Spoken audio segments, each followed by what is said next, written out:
नमस्ते प्रणाम। मैं आपका अपना विशु राय हाजिर हूँ एक और नई कहानी के साथ आप सभी के सामने। जैसा कि आप सभी जानते हैं कि मेरा एक और चैनल भी है जिसका नाम विशु वारदात तक है। तो वो चैनल यूट्यूब के टेक्निकल प्रॉब्लम की वजह से कुछ समस्याएं उस चैनल पर आ रही हैं। तो जितने भी साथी उस चैनल के माध्यम से जुड़े हुए हैं मैं उनको बता दूं कि उस चैनल पर अभी कुछ दिनों तक 2-4 दिनों तक वीडियो नहीं आने वाली है, क्योंकि कुछ समस्याएं उस चैनल पर क्रिएट हो चुकी हैं। तो जैसे ही वो सही होता है मैं आपको उस चैनल पर एक नई कहानी के साथ मिलूंगा। मैंने सोचा कि इस चैनल के माध्यम से आप सभी को बता दूं, क्योंकि बहुत सारे उस परिवार के सदस्य इस चैनल पर भी जुड़े हुए हैं। समस्याएं हैं, आती जाती रहती हैं। खैर, आते हैं आज की कहानी पर। आप सभी साथियों का जितना प्यार इस चैनल को मिल रहा है उसके लिए आप सभी का तहे दिल से बहुत बहुत धन्यवाद। आते हैं आज की कहानी पर। आज की जो सच्ची घटना मैं आपको बताने जा रहा हूं, यह सच्ची घटना है उत्तर प्रदेश के मेरठ की। एक महिला थाने पहुंचती है और थाने पहुंचने के बाद पुलिस में शिकायत दर्ज करती है कि उसकी बेटी कहीं लापता हो गई है। अब पुलिस सर्विलांस की मदद लेती है और उसकी बेटी को गिरफ्तार करती है, और उसकी बेटी के साथ एक और लड़का भी रहता है। और जब उस लड़के और उस लड़की की हकीकत सामने आती है तो वाकई में जो हकीकत होती है वह बेहद ही शर्मसार कर देने वाली है, बेहद ही हैरान कर देने वाली होती है।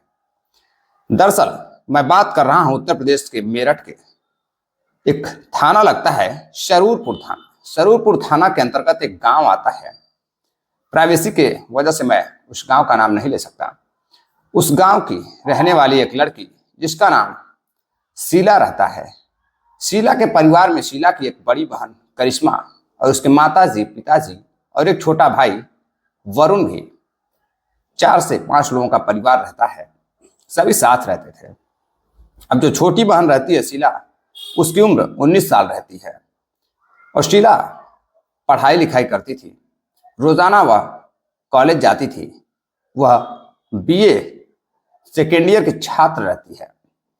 अब वह पढ़ाई लिखाई जैसे ही करने रोजाना कॉलेज जाती थी, उसी समय पास के ही एक गांव का रहने वाला लड़का जिसका नाम रमेश रहता है।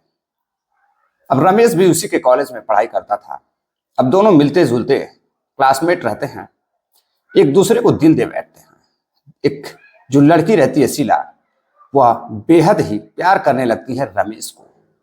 अब रमेश को इसके बारे में जानकारी पहले तो नहीं लगती, लेकिन शीला एक दिन रास्ते में खुद रमेश को प्रपोज करती है और कहती है, मैं तुम्हें बेहद प्यार करती हूँ, पसंद करती हूँ।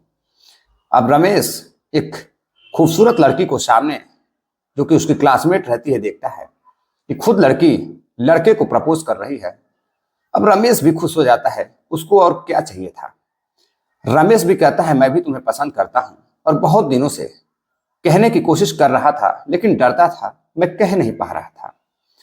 अब शीला भी खुश हो जाती है कि लड़का भी उसे बेहद प्यार करता है। अब दोनों एक दूसरे का नंबर आदान प्रदान करते हैं। नंबर लेने के बाद अब आए दिन रात में घंटों घंटों बातें करने लगते हैं। परिवार से छुप छुप कर शीला अपने प्रेमी से कई घंटों तक बातें करती है, और इधर प्रेमी भी एक खूबसूरत लड़की शीला के प्यार में इस कदर पागल हो चुका था कि वो अब शीला की आवाज सुने बिना रह भी नहीं पा रहा था। कॉलेज 10 बजे से स्टार्ट होता था और वह कॉलेज जाने के लिए 8 बजे तैयार होता, 9 बजे तक कॉलेज पहुंच जाता था। और शीला भी सुबह 9 बजे ही कॉलेज पहुंच जाती थी और कॉलेज के बाहर एक रेस्टोरेंट रहता है, उसी रेस्टोरेंट में बैठकर दोनों घंटों तक बातें करते। कॉलेज पहुंच तो जाते थे मगर क्लास में नहीं जाते थे। दोनों बैठकर अपनी प्रेम भरी बातें करते। शीला रमेश के बाइक पर बैठती है और रमेश लेकर उसे घूमने के लिए चला जाता है। अब वह कभी मेरठ में घूमता तो कभी मेरठ के अलग अलग हिस्सों में घूमता। अब दूर दूर तक वह रोजाना अपनी प्रेमिका को लेकर घूमता था, समय व्यतीत करता था। मोहब्बत में दोनों इस कदर पागल हो जाते हैं। कि अब एक दूसरे के साथ वह शारीरिक संबंध भी बनाने लगते हैं। अब रमेश लड़की से इस कदर प्यार करता था कि जो भी लड़की शीला अपने प्रेमी को बोलती, प्रेमी मानने के लिए तैयार हो जाता। अब एक दिन जब रात में मिलने के लिए शीला अपने प्रेमी को बुलाती है, लेकिन प्रेमी मना कर देता है, तो शीला अपना फोन स्विच ऑफ कर देती है। अब गांव की बात रहती है, एक गांव में रात में जाना अच्छी तरह से रमेश समझ रहा था कि कितनी बड़ी मुसीबत हो सकती है। रमेश जाता नहीं है।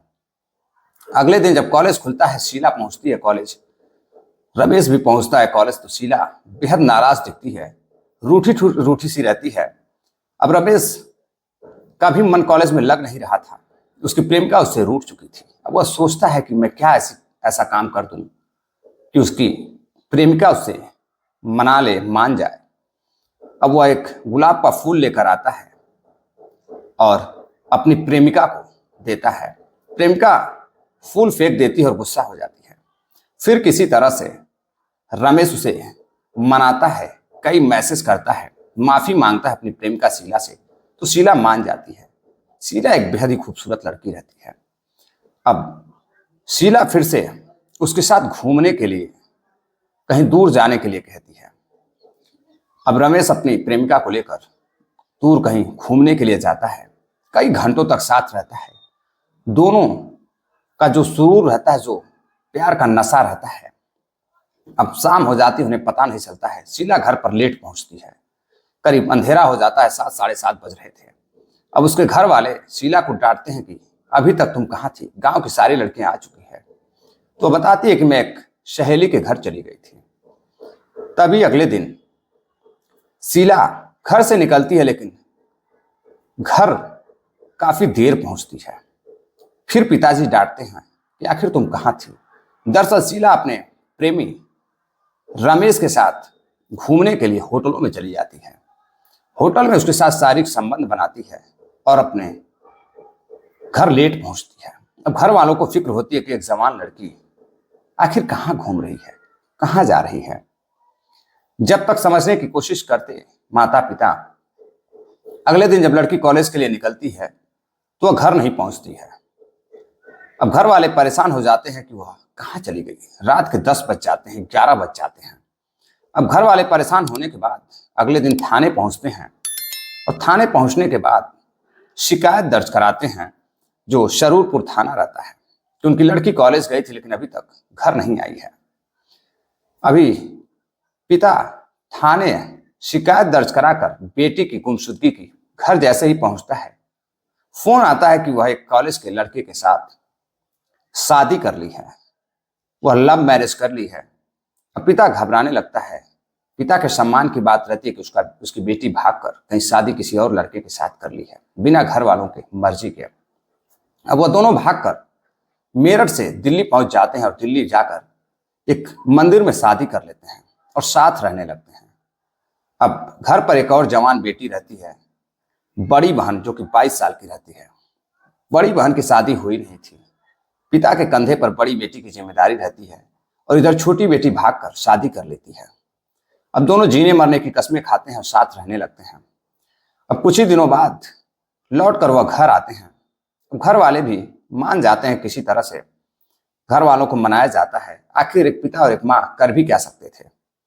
जब बेटी खुद इस तरह का काम कर ले, खुद ही शादी कर ले अपने प्रेमी से, तो एक माता पिता और मानने के सिवा कर भी क्या सकते हैं। उनके पास कोई दूसरा चारा नहीं रहता है।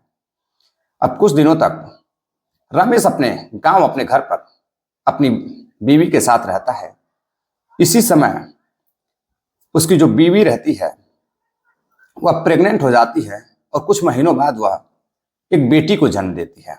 अब बेटी धीरे धीरे बड़ी होती है और 1 साल की जब हो जाती है, तभी कुछ महीनों बाद फिर वह अपनी पत्नी शीला को प्रेग्नेंट कर देता है। अब शीला प्रेग्नेंट रहती है तो उसकी देख रेख के लिए उसकी बड़ी बहन, जिसका नाम करिश्मा रहता है, करिश्मा आती है। करिश्मा देख रेख करती है। तो इसी बीच उसका जो जीजा रहता है रमेश, अब करिश्मा भी बेहद खूबसूरत रहती है, शीला की बड़ी बहन करिश्मा। अब करिश्मा भी अपने जीजा को चाहने लगती है। इसी बीच दोनों एक दूसरे के साथ शारीरिक संबंध बनाने लगते हैं और जो करिश्मा होती है वह रोक नहीं पाती है। और इधर उसकी पत्नी रमेश की प्रेग्नेंट रहती है और एक छोटी सी बेटी 1 साल की। इसी बीच दोनों जो जीजा और साली रहते हैं, करिश्मा और रमेश, एक दूसरे को इस कदर चाहने लगते हैं कि एक दिन वह घर से भाग जाते हैं। अब जब घर से भाग जाते हैं तब उसकी पत्नी को पता चलता है और उस लड़की के पिता को पता चलता है, यानी कि करिश्मा के पिता और रमेश की बीवी, उसकी छोटी बहन करिश्मा की। अब दोनों थाने पहुंचते हैं और शिकायत दर्ज कराते हैं कि उनकी बहन कहीं उसके पति के साथ भाग गई है। अब थानेदार जो रहते हैं वो भी हैरान रहते हैं कि जीजा जो रहता है वह अपनी पत्नी की बड़ी बहन को ही लेकर भाग गया है। और शिकायत दर्ज कराया जाता तो यह भी बताया जाता है कि पत्नी भी प्रेग्नेंट है, 1 साल की बेटी भी है। अब पुलिस सर्विलांस का मदद लेती है और सर्विलांस की मदद से उन दोनों को गिरफ्तार कर थाने लाती है। इसी बीच जो छोटी बहन रहती है, यानी कि रमेश की पत्नी को पता चलता है कि उसकी बड़ी बहन और उसका पति थाने आए हुए हैं। वह अभी थाने पहुंचती है।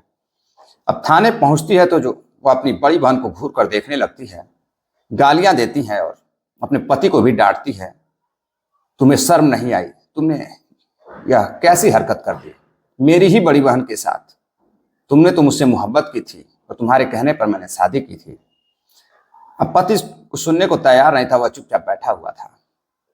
तभी अचानक करिश्मा, जिसके साथ वह भाग कर गया था, खड़ी होती है और खड़ी होने के बाद अपनी बहन को डांटना शुरू करती है और कहती है कि मैं भी इनसे प्यार करती हूँ और इनसे शादी करना चाहती हूँ और यह तुम्हारे साथ नहीं रहेंगे, तुम तलाक दे दो।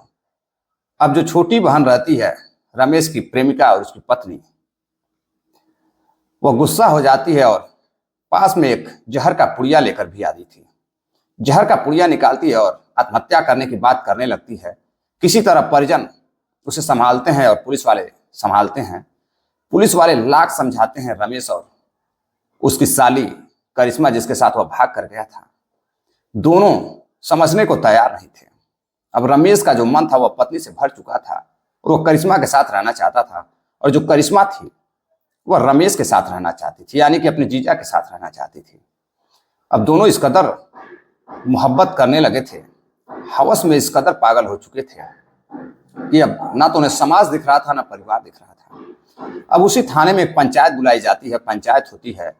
दोनों को समझाया जाता है, रमेश, करिश्मा और उसकी छोटी बहन जो प्रेग्नेंट रहती है। छोटी बहन पति के साथ रहने को तैयार थी, लेकिन जो करिश्मा रहती है, जिसके साथ वो भाग कर गया था, वो अभी साथ रहने के लिए तैयार थी। और जब करिश्मा साथ रहने के लिए तैयार होती है तो छोटी बहन, उसकी पत्नी, आत्महत्या की चेतावनी देती है। अब किसी तरह समझाया बुझाया जाता है और उसकी पत्नी को परिजनों के साथ घर भेज दिया जाता है। और इधर पुलिस दोनों को गिरफ्तार करती है। गिरफ्तार करने के बाद लड़की को समझा बुझाकर किसी तरह से उसके घर भेजा जाता है। लड़की फिर भी घर जाने को तैयार नहीं रहती है। और जो इधर रमेश रहता है, रमेश को गिरफ्तार कर पुलिस लड़की को भगा कर ले जाने के जुर्म में, रेप के केस में, पुलिस जो कि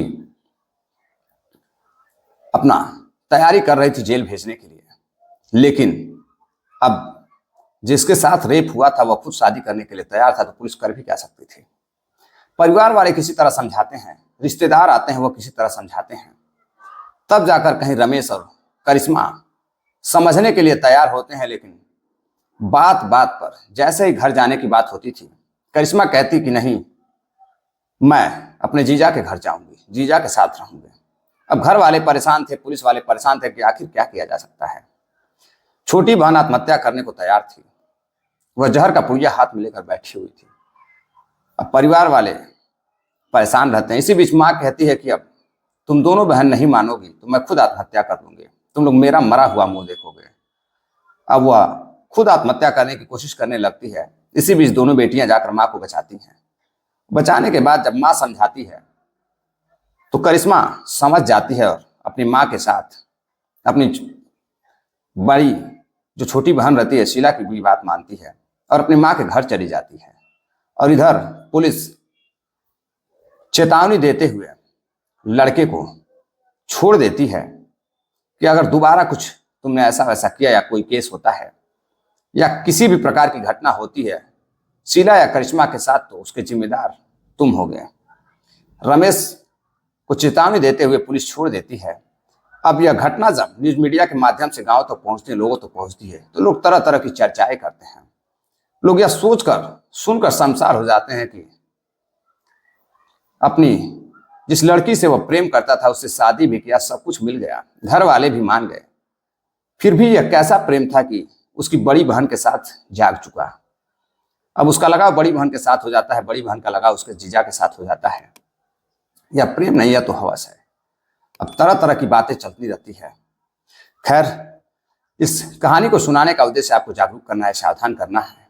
मिलते हैं एक और नई कहानी के साथ बहुत ही जल्द मेरे पहले वाले चैनल विश्व वार्ता तक पर मैं आप सभी को जल्द दिखाई दूंगा। जितने भी साथी उससे जुड़े हैं कमेंट जरूर करें, वीडियो अच्छी लगी तो शेयर भी करें, चैनल को सब्सक्राइब भी करें, प्यार दें, सपोर्ट दें। मिलते हैं एक और नई कहानी के साथ, तब तक के लिए इजाजत दीजिए। जय हिंद, नमस्कार।